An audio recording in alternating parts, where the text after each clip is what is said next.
Alrighty. Well, this is a thing that happened. Yeah, those guys, they did something again.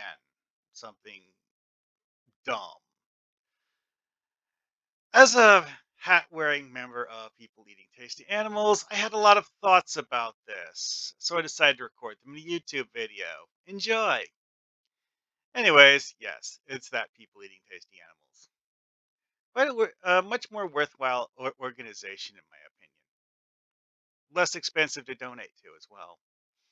Anyways, so let's go through the thing. And yeah, if you want to donate it, yeah, it's free to download from their website. So the basic gist of this is rethought three different classes to make them more in tune with the idea of protecting animals from people, which um, yeah, I don't really think that the way that they went about this is actually good game design. Logically, some of the things that they did in here only make sense if you are explicitly anti people and you're intentionally using spells that are custom designed to only work a certain way, when in reality it doesn't make sense for those spells to only affect people or only affect animals. Anyways, so first up is druids. Circle of empathy. I'm not going to bother reading all the text, but the basic gist of this one is that there needs to be a natural order between nature and stuff, or the world will unravel or something. It's very vague, but ominous. Yeah, it's ominously vague. Anyways, so as a druid, your power comes from nature, and you are basically just manipulating nature to do effects. Now, one thing that occurs to me though is that druids are often thematically seen more as hunters. And as such, this is actually stuff that would be very, very good for a character who is a hunter. Because with a few very small tweaks, or just no tweaks at all, these abilities would be, quite effective at capturing animals. Which, sure, why not?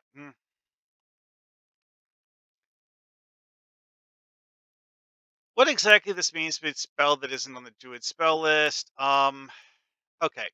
What that is talking about is that some of these are things that aren't normally Druid spells, but this particular subclass treats them as if they're Druid spells, and thus you have the ability to learn them. Calm emotions isn't actually specific to people or animals. Oh yeah, that's another thing. Is that all of these things in this spell list here are spells that are in the base game and not things that the people at People Eat for the Ethical Treatment of Animals made up. Which is part of the reason why this is sane, is because the fact that these are not spells that are actually designed specifically for their purposes. They're just things that are more general use. And, they're things that make sense for a druid, especially one that's a hunter, to use. Like, hold person. If I was a GM, I would let you use that on an animal that's the same size as a person or smaller, because it's just, you're forcing a living being to hold still. That's it. Conjure animals. I mean, some versions of the game, I'm not 100% sure if it's explicitly true in 5e. And the different supplements and modules for 5e might treat it differently than others, but um, conjure animals may or may not actually create animals that um, don't poof out of existence when the spell duration ends. Actually, some versions of this functionally just teleport an animal from somewhere in the world to your location, and they don't actually. It's not an illusion. You're summoning real living things that already exist to your location, and as a hunter, that basically just means, oh, hey, I have free animals to shove into the stew pot. Yay. I know. It's one of those things where it's just like magic as a hunter. It's just like, well, uh, the thing with this though is that I wouldn't let you just like uh, use this on a specific animal because it's not designed to be targeted to a specific animal. Like, you look at the deer that's like 2 miles away from you standing on a ridge line. You can't conjure that deer. I mean, you can try, but it's probably going to give you something else. Anyways, woodland beings. This is an interesting one because of the fact that this is something that, in theory, also affects Fae. So, conjure woodland beings might anger a group of pixies. Have fun with that, if you can. Anyways, hallucinatory terrain is something that if you're hunting would actually be interesting because you could uh, hide your approach by creating an illusory obstacle preventing your target from seeing you. And, stuff like that. Mass cure wounds. I mean, druids usually aren't that good at healing. I know why they put this in here, but you know, it's something that does kind of sort of make sense for a druid. It's just a much more powerful healing spell than people normally expect druids to use. And commune with nature because, well, that just logically makes sense for druids. Anyways, so the actual special stuff. Uh, this basically gives you a familiar. However, the way this is worded allows you to turn an animal into someone else's familiar, not necessarily your own. I'm sure there's a logical reason for this, probably has something to do with the concept of adopting pets or something like that. So it's not necessarily you adopting it, it's you assisting someone else with adopting it or something.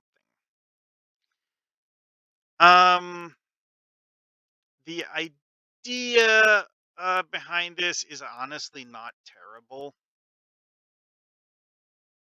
Also is that doing this with a hunting dog, oh yes. Or, this character is set up as a falconer. Think about that, PETA. Yeah, that's right. PETA has their druid as a falconer. Have fun. Okay, technically it's an owl, but an owl that size can do the same job. And you do the whole like empathy connection thing with the owl. And yeah, now you know what the owl is doing, and you can direct the owl in a much more, I guess you could say, specific manner than normal. So you point at a bird and tell it to bring you the bird. Boom. Anyways, no, seriously, that's I think that's a meant to be a great horned owl or something very similar to one. That bird is the size of a large house cat, not even a small house cat. Those things can carry stuff. Anyways, moving on. This is basically like a siren charm, which, to be honest, um, the way this is worded, I would actually allow you to charm animals with this and basically like tell the birds and beasts to sit quietly inside the cage while you lock it closed. You know, I know what exactly this is actually meant to be used for, but the way it's worded and the way it's set up mechanically, you would be able to use this to persuade animals to do things that aren't actually in their best interests. But whatever. Anyways, yeah. And also, I think animals would have a very, very low ability to do a spell save. Yeah, like rats and mice. Yeah, those would have like it would be probably be an auto hit on them. Now, this is another one where it's like this character has the whole like balance of nature and communion with nature aspects to it. And this allows you to do the whole like communion with nature thing and force it on other people by talking about it while standing near them.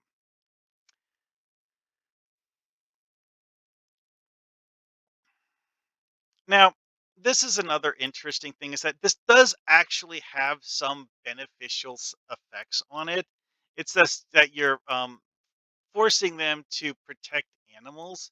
Although realistically, if for whatever reason th- um, if they perceive you as a threat, then they would thus be able to protect animals from you. Yeah, the way this is worded is a bit weird and um it's not true mind control. It gives them a compulsion to do things, but it doesn't force them to do specific things.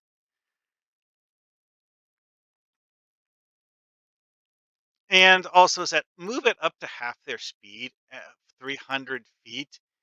Um, the way this is worded is just insane because 300 feet would probably be several combat rounds. And that's very, very probably not going to work.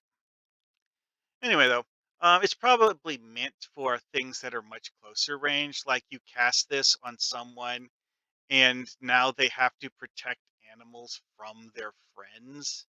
That's another thing with this is that because of the fact that you're protecting animals from people, it has the unstated assumption that you're hurting the people instead of the animals, or forcing the people to hurt each other in this case. Which, yeah, part of the reason why I don't like the way they set this up.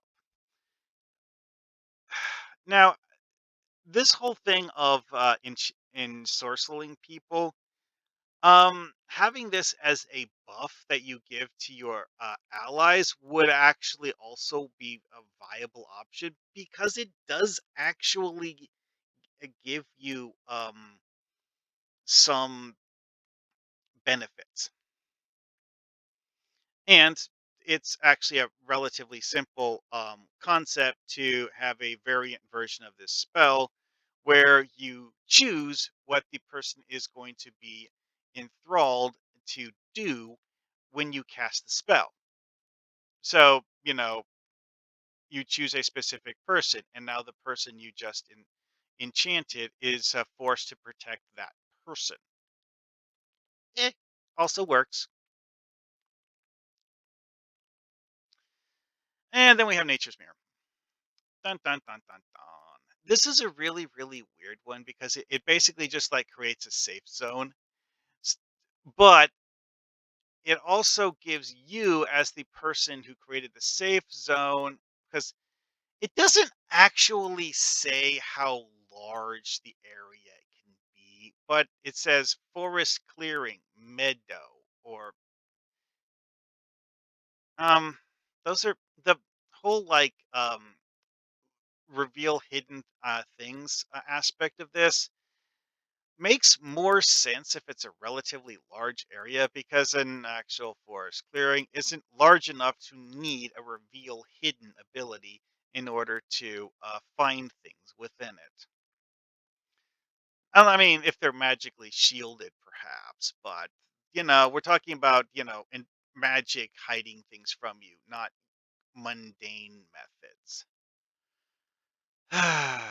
um, Again, though, this is one of those things where uh, this ability as a hunter, you cast this, and now you know where all of the prey animals are within the area of effect of the spell.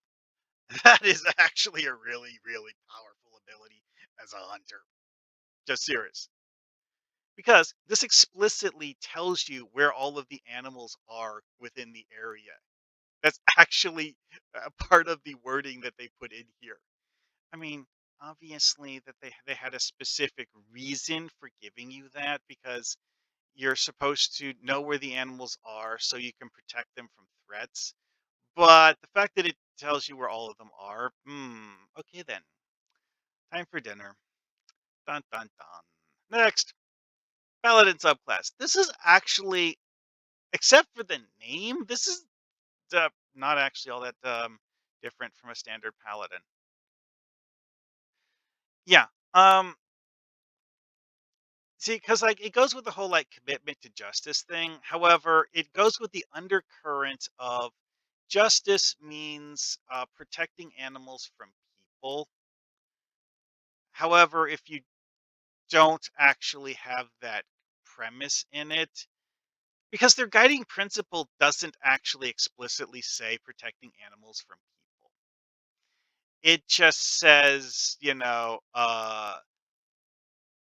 all sentient beings, not specifically animals or specifically people. Which, you have this whole like balance of who's most important and all that sort of logic. The whole like, hey, we need food, let's go eat something, that sort of thing.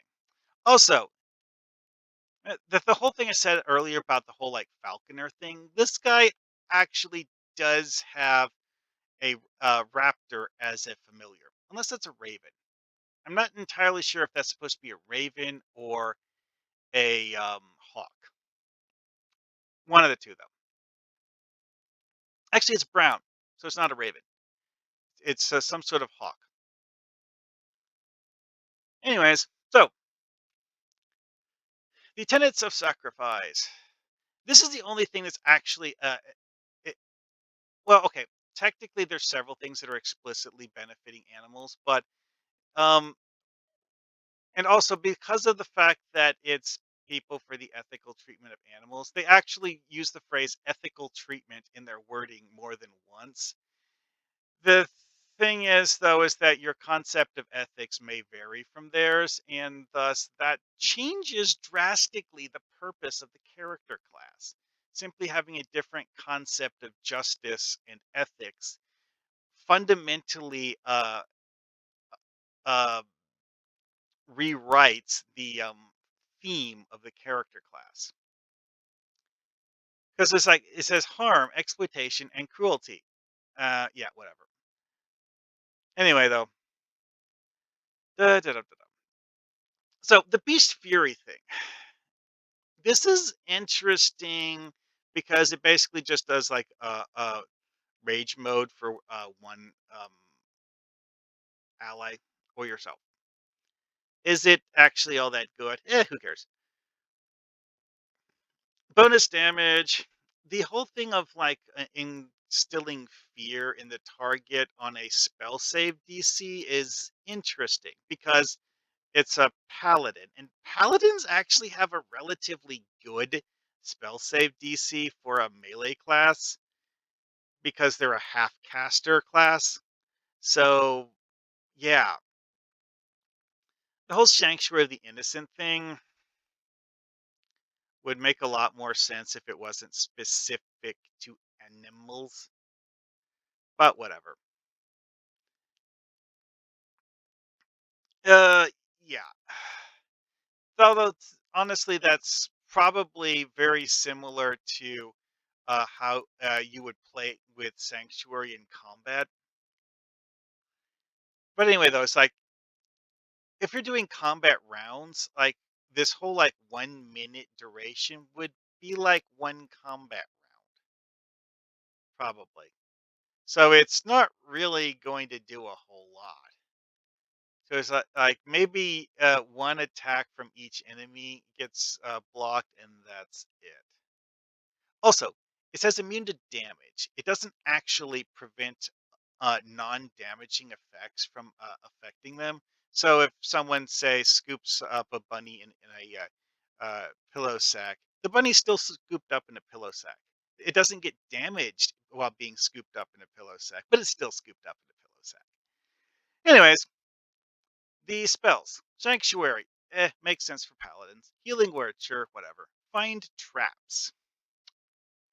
The idea of of someone who is, protecting their party and all that stuff, it kind of works. It's not something you would traditionally think of as a paladin doing, but using magic to discern the location of traps conceptually works for a paladin. Call emotions. I mean, yeah, sure, why not? Revivify, spirit guardians, death ward, freedom of movement, greater restoration, and scrying. Eh, yeah, all of those more or less work for paladins. And again, if we're going with the whole like, well, paladins really don't feel like they would be a hunter. Paladins would be more like, the guy who's making sure your party doesn't get attacked by wild animals while hunting or something like that. Basically, it's like keep the party safe, not necessarily offense oriented. Because again, paladins are defense oriented characters. And Guardian's Refuge. Now, this is interesting since of the fact that this doesn't prevent damage from humanoids, but beasts and monstrosities only. Oh, and also, it has to be combat rating 3 or lower, otherwise it just doesn't work. So you're protecting people from animals. Okay. Oh, and animals within this aura will be protected from fear, and magical effects will compel them to act against their nature. Honestly, this would make more sense if it's animals and people, but whatever. I mean, again, me. This is me personally. What I think would work better is actually just having this where you choose what category of creatures it affects. Like maybe, give it the limitation of needing to choose between people and animals, or maybe even choose to cast it so that it helps monstrosities just because you feel weird. Yeah, unburden the beast. This is a bizarre one because it prevents people from using animals as pack mules, but also gives the people a doubled ability to carry items. Also, it's an aura of 30 feet near you, so you use this ability to help your party move faster through rough terrain, but they have to stay within 30 feet of you, or the ability stops working on them. You know what? It works as an idea. It's screwball, but mechanically it's fine. Whispers of the Wild. Basically, uh, this lets you just automatically speak with all animals that are even. Uh, oh, also, this has double the range of uh, the previous one that has a 30-foot radius. Like a 60-foot radius is impressive for something that lets you telepathically communicate with every animal because of the fact that, I mean, let's face it, it's a 60-foot radius. Are you actually going to be able to physically speak to things that far away? And it's literally everything within 60 feet of you. That is strange. But hey, you know what? Um, that really doesn't feel like a paladin ability. It really doesn't. This is like Beastmaster stuff. Um, but again, they were retheming this paladin as a protector of animals, and well, even then, that doesn't make a whole lot of sense. Whatever. Because again, it's like this is in many ways very similar to that ability that the druid had. It would actually make more sense for the druid to be able to talk to animals than a paladin. Whatever. Maybe they decided not to do that because it would be redundant. Anyway, so here we have the ability to force humanoids to do things, which is phrased as something that can only be used if they're trying to harm animals, which means if they're trying to harm you, you can't use this on them. That is an interesting thing because it basically means makes you an aggro magnet in the situations where this is designed to be used, and quite frankly, I think it's dumb. But uh, reframing it as something that doesn't have to be used to protect animals would actually make this an annoyingly powerful ability. In in that particular case, uh, also this has a 60-foot range. That is excessively large, in my opinion. But whatever.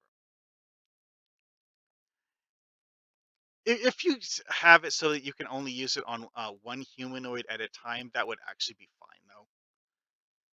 Anyway, though, I would also have them do the spell save check for each blocked action, and not just all of them as shotgun, because it's a stupidly powerful ability if you can just like stop someone from acting indefinitely. Now, another thing that's noteworthy here is that this has a limited number of uses. This isn't a thing where you can just like blanket and with one single casting, I guess. So, actually, you know what? Now, that's something that just occurred to me is that the way this is worded, it might be intended to be that you can only use this once per enemy action. So it's a single enemy action, which would actually be a rather drastic limitation on it. So, the 60-foot range, while weird, is fine mechanically, anyways. Uh, Even if logically you need to be able to know that they're there. Which I suppose is part of the whispers of the wild thing, is because like being able to speak to animals, like, oh hey, there's an animal that's telling me that it's in danger, so I'm going to um block this NPC from attacking the animal. I think that's where they're going with this. Which realistically, you would have to very it would be a very, very weirdly designed scenario if that's actually a goal in the scenario, because quite frankly, I've never played a scenario where that was even a plot point. Oh well. Still though, being able to use this to prevent enemies from attacking you would actually be a great idea. And if you keep the idea that you can only use it a certain number of times every long rest, and it's only one enemy action being blocked each usage. Cool, works. All right, moving on. Ranger subclass. This has a lot of the same things that the druid has in it, but rangers are more explicitly hunting oriented. And also, she has a wolf. Dogs have for a time been used as hunting animals, so that really, really goes for quite nicely. Now, this is interesting because this is the one where the guiding principle is the most explicitly anti-people, because it explicitly states uh, guarding animals from harm. Yeah, whatever. Obviously, it doesn't mean harm from other animals, but Warden of the Wild grants you access to the spells list, blah, blah, blah. Charm person, entangle, aid, hold person, dispel magic, create food or water, polymorph, grasping vine, anti life shell. I genuinely don't remember what that one does. And reincarnate. All of these are things that would actually work for a hunter, although some of them are things that I get the idea that the reason they're added in here is so that you can cast them on animals. Because, like, create food and water to feed your wolf pet. Sure, you could do that.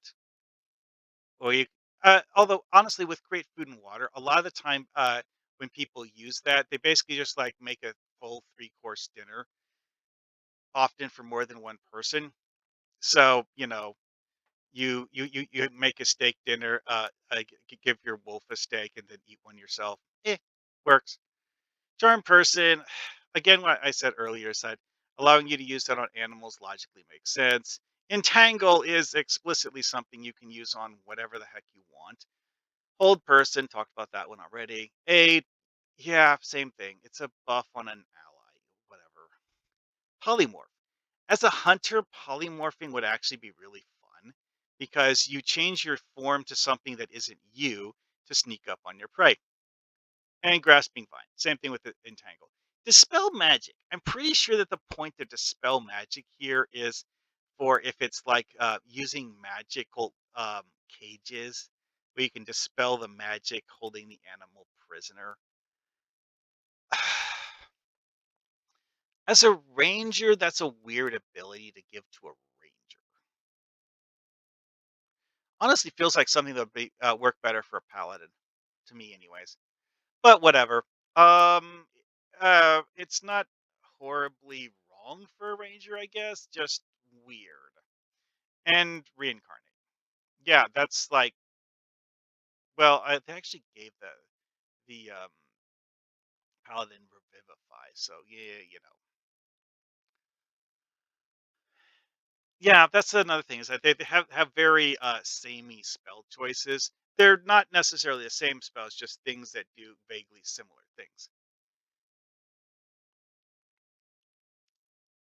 Sabotaged hunt. Debuffing a target like that. Hey, you know what? That doesn't need to be themed around protecting animals from people. That just works as a general combat debuff. Yeah, so the mechanical nature of this is fine, and why not just do it on whatever target you want for whatever reason you want. Again, this has a very limited thing because it says once per short rest, so that's functionally once per combat. Whispers of the Wild is interesting because the fact that it is in many ways very, very similar to those abilities we were talking about previously, because they gave the whole like uh know where all of the animals around you are thing is to literally every single one of these variant classes. It's slightly different for each of them because this doesn't let you communicate them. This just lets you hear what they're thinking and whatever.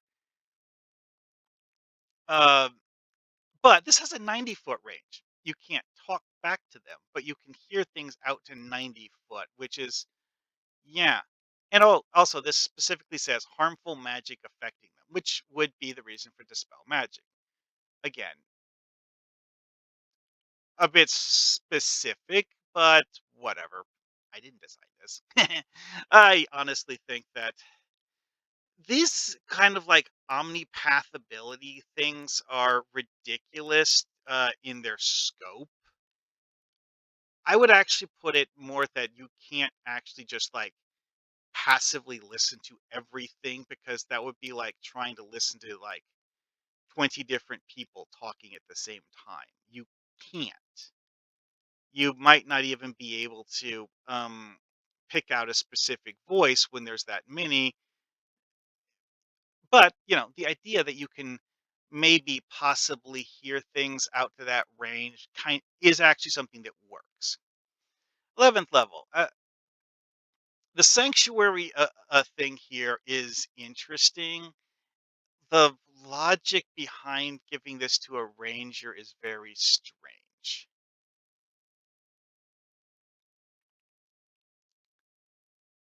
Uh, and having this so that it's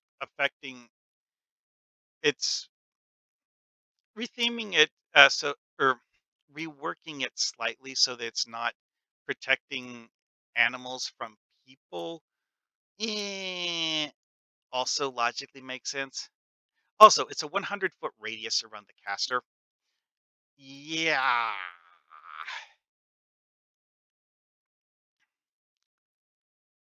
Um, the whole like wisdom saving throw thing actually does work for this though, because of the fact that the way this is worded, when they realize what's been done, they could just leave the area to uh, reset the effect. Now, a DM having these NPCs act with that level of guile, maybe, maybe not. I would personally do it though. Not necessarily like the first time one of them is affected by this, but when you have a group of them, yeah, yeah, they're definitely going to figure it out relatively quickly. And the whole purifying light thing. This doesn't really feel like it has anything to do with the magical theme. This is just a really powerful cleansing effect, which honestly, fine, whatever. Doesn't really feels like something that's necessarily makes sense for a ranger, but it's not like wildly off balance either. So what? Eh. Oh wait, it does actually mention animals in here at least once. Again, I don't care. Doesn't really need to be animal specific. This is another one that's amusing because of the fact that um they worded this to only work on locks that are imprisoning animals. Although um oh, also, they specifically worded this to work on dragons, and none of the stuff that we talked about previously is actually worded in a way that would allow you to force a dragon to do what you want. The people writing this are apparently assuming that just because you help the dragon is going to automatically like you and not want to, barbecue you or something. Yeah. Anyway, though, that is actually one thing that they didn't mention at all previously, and is probably something that they treated as implied when they just didn't talk about it at all. Oh well, but yeah, it's like the whole like magic lock picking thing. I would add a chance to fail to this because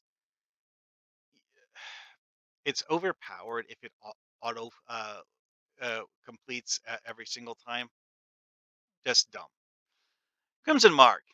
This is one of those things that just like as worded doesn't really do anything. All it does is, well, it's basically an illusion ability that creates an illusory mark on someone that may or may not mean anything to the people looking at it. Because, like, call upon the forces of justice and mark someone who uh, you believe to be guilty of cruelty.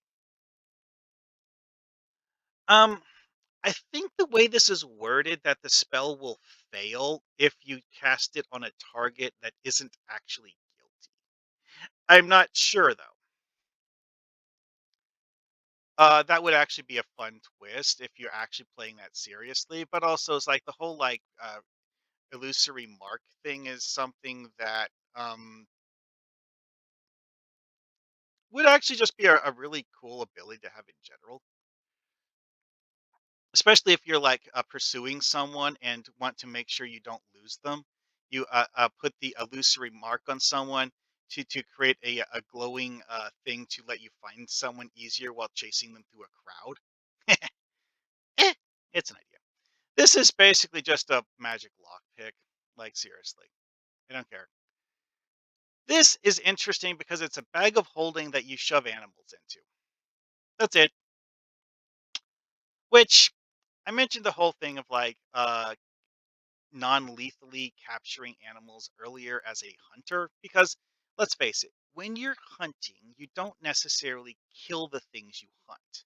Sometimes you capture them so that you can, keep them in a zoo or add them to a farm or something like that. Maybe eat them later, a lot later. And live animals, they don't rot the same way dead animals do. Anyway, though, and that's enough of this. This is one of those things where the basic ideas are not particularly inspiring. I felt the need to do this because it's those guys again. Other than that, whatever. And this has gone on long enough. So, see you guys later.